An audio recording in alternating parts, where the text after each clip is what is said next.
Welcome to Rent and Go. I'm Cody Goggin. I'm surrounded by movies and I have no idea what I'm going to say. We're just gonna pick out some stuff and we're gonna talk about it for a couple minutes, and I appreciate you watching. Hopefully we'll talk about a movie you like. If you see something behind me you want me to talk about next time, leave me a comment below and I just might. Okay, these are some of my favorite horror movies of all time, but beyond that, they're just some of my favorite movies of all time. These are the Silent Hill movies.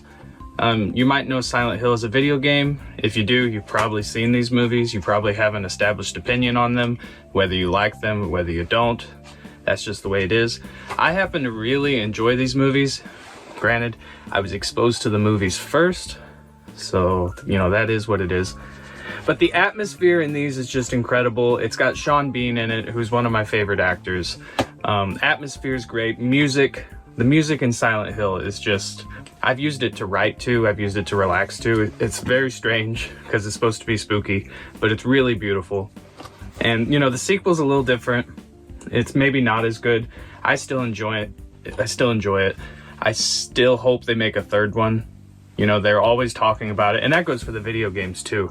It's been a real long time since the video games had a new installment. What are you doing, Konami? Come on. Silent Hill. It's great. This is Click. This movie made me cry. This movie made me laugh. And, it's become kind of cool lately, I guess, to hate Adam Sandler, and maybe his work's not been as good as it used to be. I think this movie's fantastic, and I think he's got a lot of other great movies that are both, funny and dramatic. He's capable of both. This has Christopher Walken in it. That's fantastic. And Henry Winkler, the Fonz. Hey! Great movie. If you haven't seen it, you'll laugh, you'll cry. It's all those things. Okay, this is a really strange one. This has John Schneider from The Dukes of Hazzard, and it's called Collier and Company, Hot Pursuit. He directed this movie, he funded this movie, he made it with his family. It's supposed to be a tribute to the way the original Dukes of Hazzard was, sort of in a response to the remake that had just come out, that had, maybe changed a few things, made it a little more edgy.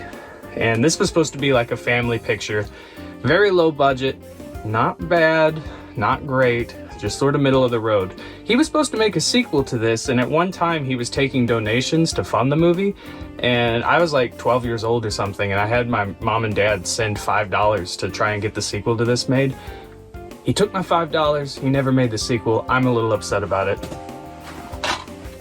Here's a movie I used to watch all the time. This is The Indian in the Cupboard.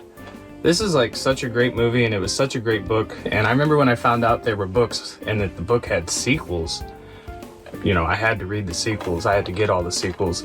Looking back, there are some problems with this, but it's a really beautiful kids movie, beautiful story, but this is topical. Fantastic Beasts and Where to Find Them.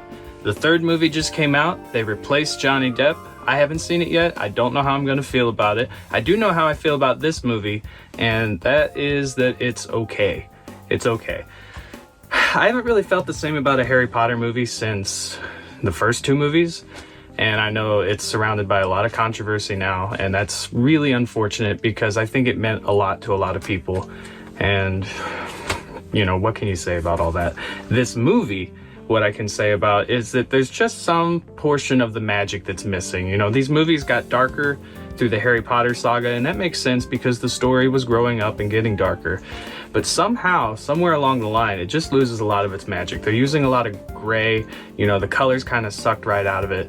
They're using a lot of CGI. It's just different. And I hope the third one's better. I'll have to see it. I hear good things. That's going to be it for this episode of Rent and Go. I hope you enjoyed the show. Leave a like, comment, subscribe if you're watching on YouTube, and I'll see you next time.